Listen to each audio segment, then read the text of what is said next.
is a special report from 7 News. 7 News bringing you continuing coverage of the High Park fire. We're expecting a news briefing any minute now. The latest information, the fire is 5% contained. It's now at 43,433 acres. 500 firefighters on the ground. That number expected to grow to about 800 within the next day. There were additional evacuations ordered today. However, some others allowed to go back in. So once again, we are waiting on a news conference from Larimer County Sheriff's Office, and we are watching the podium, and they should be walking up here momentarily. So we will continue to watch those conditions for you. But the weather has been a bigger issue today. They're trying to get aircraft up in the air to continue that aerial fight, and they've had limited ability to do that, particularly this morning with that temperature inversion we've been talking about. And the governor came out this afternoon and talked to reporters, and just moments ago, we'll give you the latest information now. Let's listen in. Nick is spelled N-I-C-K, Christensen, C-H-R-I-S-T-E-N-S-E-N. With me is Steve Sagan with the Incident Command Team, and I'll have him come up and spell his name in a moment. He'll do the briefing on fire behavior and activity out there. I'm just going to briefly talk about evacuations and pre-evacuations and a couple other items. First of all, we have put in place an evacuation order for the Pingree Park area. Fairly large area, fairly sparsely populated, but that is underway as a precaution due to fire behavior on that western boundary of the fire. And again, Steve will talk more about what's happening there from a fire perspective, but our office is implementing this evacuation as we speak. It's not it's important the residents evacuate and prepare and get out quickly, but it's not one of those things where it's ultra immediate. They're able to get out livestock and whatnot. We're working with them on that and helping to coordinate that as we speak. So that's ongoing. Conversely, the evacuation area south of 38E, kind of in that South Horsetooth area, has been released, and we're letting residents back in. And I think this underscores the unpredictable nature of this fire. Some areas are doing better, some areas are concerning to us, and so we're kind of looking at that as we go and adjusting. We're trying not to inconvenience residents and keep them out of homes longer than they need to. At the same time, if there's issues and safety concerns, we want to alert them and get them out as quickly as we can. So we are looking at that. Again, Steve will talk about some of the fire activity, but due to that, we are evaluating possible additional removals of evacuation orders in the next 24 hours or so. We'll kind of look at that. I'm drawing a blank on the name of the subdivision, but to the north and east of the fire area where we've evacuated some folks there, we may be able to let them back in depending on how things go over the next 24 hours. So we'll continue to look at that. And then we have put in place pre-evacuation alerts in a portion of the Glacier View subdivision, and that's just to let people know that they may need to evacuate if fire behavior moves that way. Again, not something real imminent, but we want them to be prepared. To prepare for that, we have blocked off those roads and just made it access for residents only so they can really focus on getting horse trailers in there and that sort of thing. It's another area with quite a bit of livestock and makes evacuations fairly complex. The only other thing I wanted to mention at this point before turning it over to Steve, and then we'll take questions at the end, is just that we continue to have some folks that have refused to evacuate, particularly in the Poudre Canyon, where our firefighters are very active right now. That's become a problem. They've been getting in the way of emergency vehicles, and in at least one case, someone has attempted their own burnout around their house, which you can imagine is highly dangerous if you're not a trained firefighter, and actually is also a outright violation of the fire restrictions in place here in Larimer County. So that type of thing isn't going to be tolerated and obviously is not productive, and we need to let the experts do what they're doing. They are focused on structure protection out there, and the firefighters are doing everything they can to protect structures and at the same time build perimeter. And with that, I'm going to turn it over to Steve just to talk more about that and bring you up to date on the details of what's happening out there today on the fire. Thank you. Give a little bit of a visual. So I promise we'll get a map board, but you need to be able to see what's going on here to kind of orient you to what's happening. Again, my name is Steve Sagan, S-E-G-I-N, and I'm a public information officer here with Rocky Mountain. Well, I'm with the Rocky Mountain Air Coordination Center, but I'm assigned to the Rocky Mountain Incident Management Team. Okay, so the objectives today focused in kind of on the northeast portion of the fire. Tying in some fire line here, as well as a spot fire, which you can see right here. So he can stand closer to the mic. So you stand closer to the mic. There you go. Thank you. I'll just start over, no big deal. Well, who's going live? Okay. Okay, the focus was on this northeast portion of the fire, as well as this spot fire. It's estimated about 120 acres. That spot fire now has a line around it, so that's looking pretty good. Crews were also able to construct fire line and do some firing operations, burn out, essentially hooking the fire here. So with the spot fire and the line construction on this northeast corner of the fire, right now it has a line around it, so it's looking pretty good. So there is some progress that's being made. Fire is still active on this north flank right here. Essentially what the fire is backing down slope, individual torching, still a lot of high fire activity. Structure protection here in the Glacier View area, the incident management team, we have a structure protection group which essentially gets in and triages, looks at how they can best protect structures, come up with a plan, working with that community, working with the fire protection district there to have those folks on a 2-hour evacuation. Working very hard, things are looking good there. The west flank of the fire, which has the least values at risk. And when I mean that, it's wilderness, it's a lot of beetle kill. There aren't any homes out there. So right now the focus isn't going to be on that area. One, firefighter safety. The fire regime in beetle kill is significantly different than what you see in other types of timber stands. Trees can fall, utilizing aircraft in there, putting people in there, can put our firefighters and our air crews at risk, and we're not going to do that. Obviously, public safety and firefighter safety is our #1 concern. As we move around the fire, and I'll just make sure I have everything, crews were able to put in an anchor point, and essentially that's the point they start at to construct fire line. So what we call Division Yankee down to drop point 1, which doesn't mean a whole lot to you, but essentially along Poudre Drive down to about Wild Song Drive, they were able to construct fire line and working along that road, using that anchor point, essentially following along with it to tie the fire up over there. Also, this southeast corner of the fire crews were able to go direct, which means they went right up to the edge of the fire and start constructing fire line. So, the estimated containment, we don't know yet. However, we do know that we have made progress.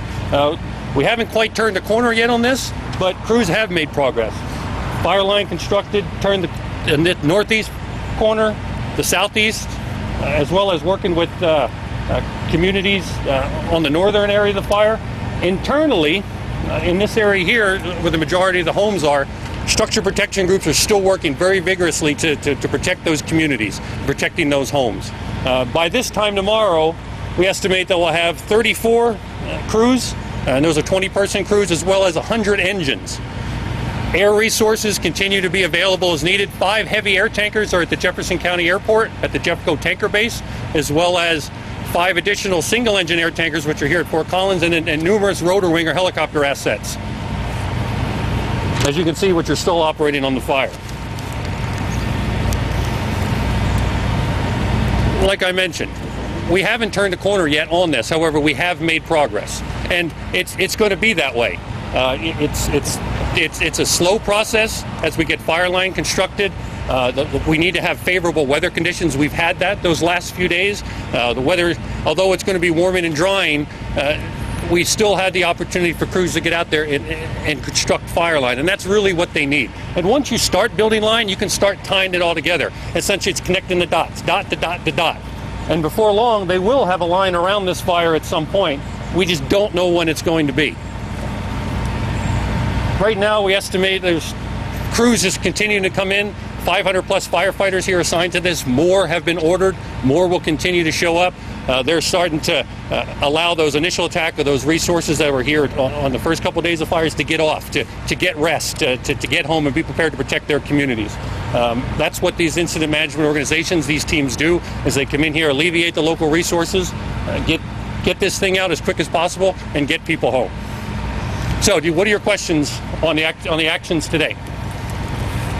Would you go back over the assets you expect to have tomorrow? We're looking at least have 100 engines, and a lot of those are going to be utilized from the structure protection, for the structure protection group, as well as 34 crews, and that's going to be a mix of Type 1 or what we consider hot shot crews, as well as Type 2 crews, and there's 20 people in a crew. aerial? Air assets, one thing to remember about air assets, air tankers, heavy air tankers. Heavy air tankers don't put fires out. Firefighters do. Although they're one tool of many we have, they're not necessarily the right tool for the right job. So we have 5 heavy air tankers which are stationed at the Rocky Mountain Airport, and they can be utilized on this fire as well as any new start anywhere within our geographic area, not just Colorado. So we've got a significant portion of the National Air Tanker Fleet right here in Colorado to help with this blaze. In addition to there's really 6 single-engine air tankers, 5 of them here on the Front Range at Fort Collins, and then 1 that's in Grand Junction. In addition, just so you know, in Grand Junction, there's also smoke jumpers as well as pre-positioned crews that we have brought in for any potential new starts. What's your biggest concern with this fire as we stand here right now? Obviously, it's wind. As we get those that flow out of the southwest, that you can see on the map, it can push the fire into that glacier area. So that's a concern. Obviously, fire behavior and fire activity in the beetle kill is still a concern. However, there aren't those critical values of risk. I mean, there aren't homes in there. So it's just making sure that we're backed up enough that if the fire was to come out of there, that we have some contingencies. Steve, how much did this weather help you today? The lack of the expected winds and sort of the cooler temperatures. It's supposed to get a lot hotter the rest of the week. You feeling optimistic about today's progress? Any day you get that Mother Nature can help is a good day. Obviously, like I said, it's sequential. You get 5% containment, 10%, 20, 30, 40, 50. You're getting burnout operations. As we saw in the first few days of this fire, like we see on all Front Range fires, there are strong wind-driven events. It's extremely dry up here. We get those strong 50, 60 mile an hour winds with the right conditions, that topographic alignment in these canyons, and that can really push the fire. We have extreme fire behavior. We saw that those first few days, as we've seen in other Front Range fires. That wasn't obviously the case these last few days. It's going to get warmer and drier. However, the winds aren't predicted to be as extreme as they were, although we do see an increase of winds probably by the weekend. But remember, by that time, crews are making progress today. They're going to make progress every single day and continue to shore up those areas. So even if we still have an increase in fire activity, meaning that the fire becomes very active, remember, we have the resources in place now to get in there and protect those structures, build that fire line. So things are going to be significantly different than what they were over the weekend. Do you see containment at 10%? Maybe tomorrow, or? It's hard to say, but it's going to be in that 10% range. Steve, there was a report that fire managers said they didn't expect to have this fire controlled until fall. Oftentimes when you have a fire this size, 40,000 plus acres, that you can go ahead and put a fire line around it. So that's going to contain the fire. However, you have islands of unburned fuel in the interior. You have stumps. You have things that begin to smoke. You can't go in there and put every single hot spot out that's well within the interior. One, it's not necessarily safe for firefighters, and it's not very effective. So what they mean by control is that they're going to have a line around it. It's going to be patrolled. It's going to have resources on it. But when they button it up, they button it up so where that fire is not going to get out of there. That could take. Nick, can I ask you a question? Yes, you may. Every day you come up here and you say people are refusing to leave. Yeah. Has it gotten to the point where you've had to threaten or make arrests? No, it hasn't. We contact them. We strongly encourage them to get out and explain very quickly the reasons why. We document if they refuse to evacuate and move on. Partly that's for our personnel safety, but also for the safety of others that may need to be notified to evacuate. Our forces are adequate but stretched thin. We have a lot of people working a lot of hours right now, so they let people know pretty quickly and then they need to move on, but we haven't gotten to that point. Now, if somebody violates a law or does something that they shouldn't do, then that might create a different response, but we haven't had those types of issues to any significant extent at this point. That brings up one thing I would like to address on the law enforcement side. In addition to Larimer County Sheriff's Office personnel, we are teaming with the Colorado State Patrol, CSU PD, Fort Collins PD, and then we've actually brought in a 50-unit Army National Guard military police unit to help with roadblocks. That's so that we can maintain public safety and still do our other duties as needed, but we are stretched thin, and that's where we ask the public to please stay away from the fire perimeters and the fire boundaries, and allow our personnel to get in and out as quickly as possible. One of those areas where we've had a lot of pressure to get into is the road along Horsetooth Reservoir. We've had hundreds and hundreds of people congregating up there. and that started to hinder access to Lower East State Park area and the developments in that part of Horsetooth Reservoir to the northwest of the reservoir. So we did close that down. Anything we can open, we're going to reopen, but for now that's going to remain closed. That doesn't actually access any residents, and it just was creating lots and lots of issues. So we are going to try to get some of our personnel up there attached to the incident command team to take some photos and videos. We'll approve that through the incident command structure and see if we can get some of that out in the next day or so, so folks that are curious or interested can see that, but we want them to stay out of the area and allow us to do our jobs. So. Should I just clarify on the people who have been allowed to go back? You said near Horsetooth Reservoir. Have they already been notified they can go back? Yeah, that was as of noon. Okay, and how many, I'm sorry, I wasn't here, I was out and about, but how many homes, how many people, any idea? I don't recall specifically on that one what the number, well, let's see. I may have that here if you bear with me. I do not have that one. There's been so many evacuations that I'm not sure the exact number that affected. Does that include Soldier Canyon? I don't remember if that's a part of that or not, but we could get that through our Joint Information Center. That was released earlier in print, so that should all be available. And are they being let back into burn areas, or are these areas that the fire never reached? It's, in that case, areas where the fire never reached, where they're able to go back in, and the containment that was achieved has allowed us to open that up for them. Do you have an estimate for us on just how many people have been evacuated? Thousands? It's the evacuation notifications that have gone out exceed 2,000 at this point, and that may or may not correspond to the number of homes. Some homes have multiple phone lines, and then as I've mentioned previously, in some of the rural areas to the west, some of these are mountain cabins with no phone lines that people go up to. They can register their cell phones through our LETA911.org system, but cell service is also limited in those areas, so that's where we go door to door whenever possible and notify people that way.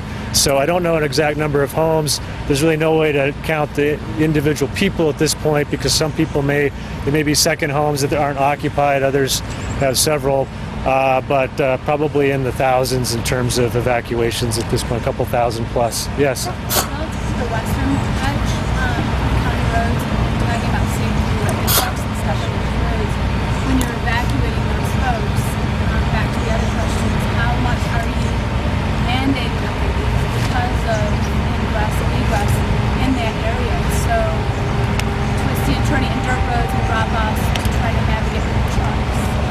Yeah, I'm not sure I understand the question exactly. How much are you mandating that people leave their private Boy Scout camp down in those areas? Okay. Residents are horses and that type of Yeah, well, in the zones where we are setting the evacuations, they are expected to leave.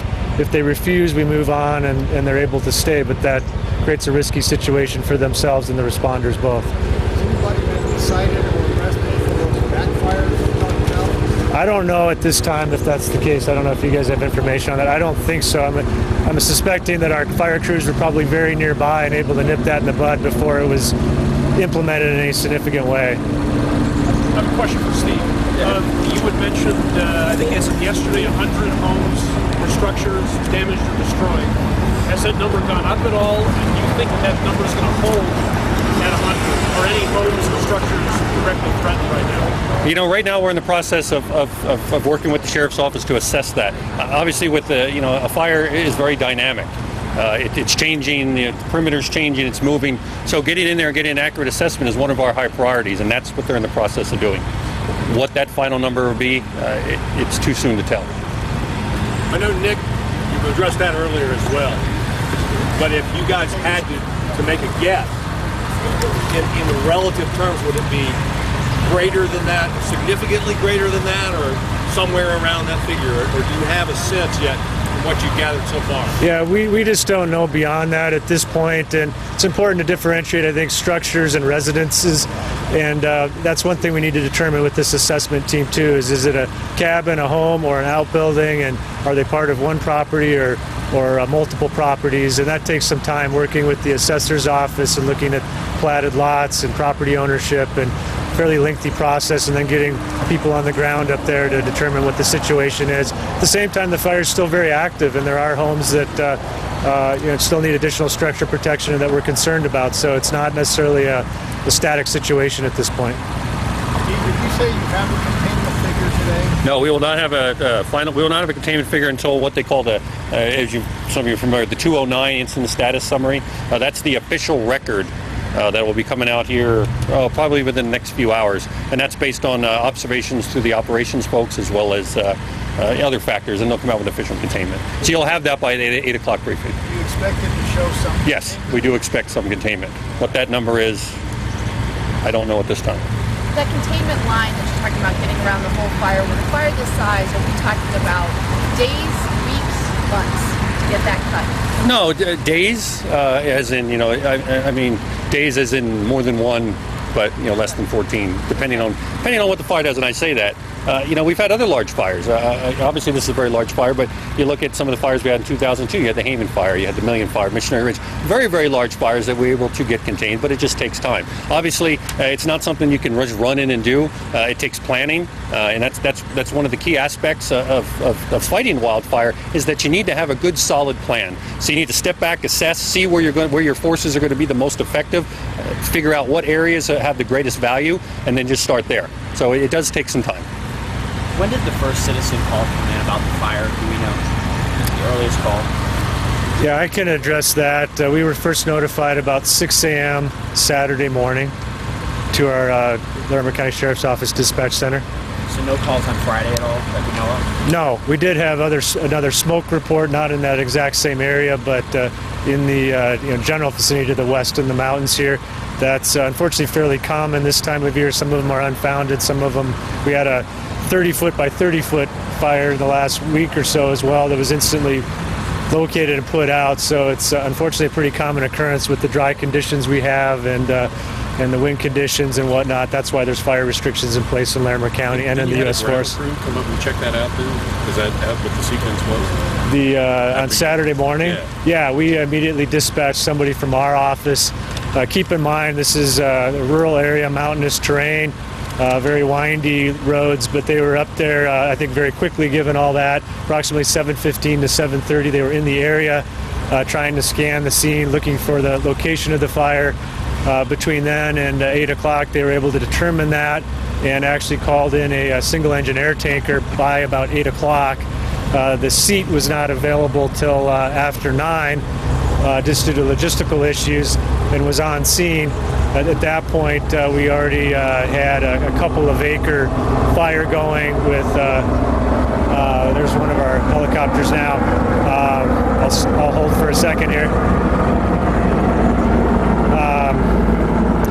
At that point, it was a couple acres, very, very dry conditions, as we've talked about throughout the week here, and very windy conditions as well that caused that to grow very rapidly within very short order in the morning hours to 40 to 50 acres, 200 to 300 acres in the middle of the day, as I recall, and continue to grow to 500 or 600 acres and beyond during that first day. So very rapid fire growth.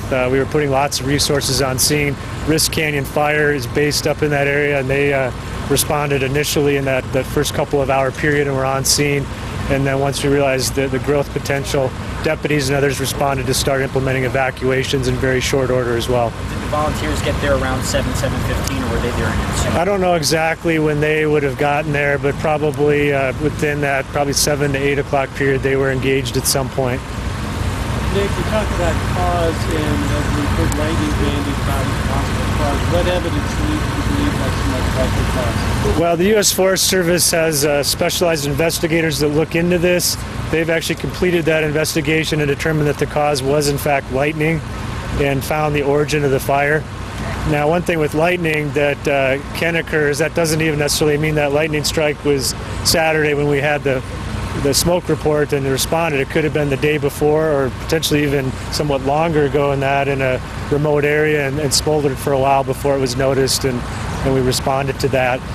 Friday, by the way, with the smoke reports, we did have an aircraft up that was tasked to the U.S. Forest Service as well, looking at the other smoke reports that we had, but nothing was spotted at that point. So we are very, very unaware here. We've had a couple of other fires in the last month and been very busy with this kind of stuff, so we're constantly vigilant, but this was a highly unusual, highly aggressive fire, as many have said over the last couple of days. Has anyone physically well, have they released the exact latitude, longitude, location of the origin? I don't have that information, so I'm not aware that's been released at this time. Has anyone physically been to the area where it started yet? Have they been able to? When they investigated it, they would have gone into that location, yeah.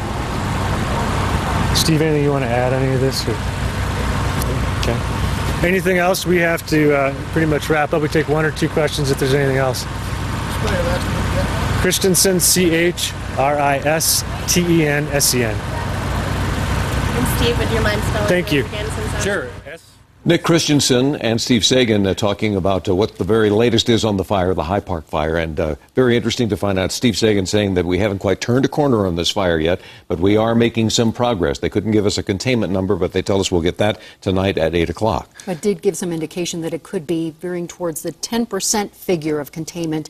But again, as you say, we won't know that until later on tonight. Right. There was definitely some signs of optimism in there where Yes. they were able to build up some fire lines, talking about the west side where the forest is, that they will not work so defensively in that area, but try and work on saving lives, saving property, and so forth. Interesting to talk about the Poudre Canyon folks, how they've had Yes. some refusals in that area, and also going over the timeline now. Yeah, this timeline about the initial call from the concerning that lightning strike that took place, or the lightning, not exactly when the lightning came, but when they discovered that there was a fire. You can see these numbers and follow through on this. We had our 7 News investigators taking a look at this. They got the single engine air tanker actually ordered about 8 o'clock in the morning, but he said there were some problems in getting it, logistical problems, and they couldn't get it up in the air until about 9, and then by then it had gone from a couple of acres to 40 acres and was moving very, very quickly in that Risk Canyon area, which to this point has been the hardest hit. Well, and a lot of people were very frustrated about that because they said, how is it possible that we had a strike, a lightning strike, probably Wednesday, Thursday sometime, and it was allowed to smolder that long, and that's why they wanted to put up that timeline so that we all could understand a little bit better about how they attacked that fire. Looking at the burn area now and the evacuation area, I know a lot of you are well aware they initiated some evacuations today for the Pingree Park area. They've also given a pre-evacuation notice to the folks in the Glacier View area, but they were also allowing some people to go back in today as well. That was very good news. They also pointed out on the Glacier View area that they have crews up there now trying to evaluate to be sure, and they're on a 2-hour notice to be able, if they give the order, to go ahead and get out of there. They won't force anybody to leave, which is the problem they're running into in Poudre Canyon, but they will urge you to get moving. At least in this case, they're giving them some time so Yes. that they can actually pack up some belongings, which is what we've heard some evacuees concerned about not having time.